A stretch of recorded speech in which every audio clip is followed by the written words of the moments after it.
Welcome to this tutorial on how to create a voice call link using WhatsApp on your PC.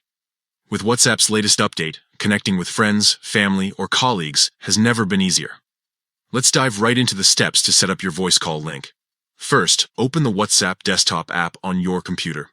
If you haven't installed it yet, download it from WhatsApp's official website and log in by pairing your phone via QR code. Once the app is open, look at the left side menu. You'll see a phone icon. Click on it. This will take you to the Calls section of WhatsApp. Now, click on the option labeled New Call Link. A menu will appear asking you to choose the type of call. Select Voice to create a voice call link. After selecting Voice, your call link will be generated. Click on the link itself to copy it or share it directly with anyone you'd like to invite to the call. And that's it.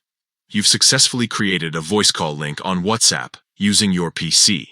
This feature is perfect for setting up quick and seamless voice calls without needing to dial each contact individually. If you found this guide helpful, be sure to share it with others and explore more tutorials for maximizing your WhatsApp experience.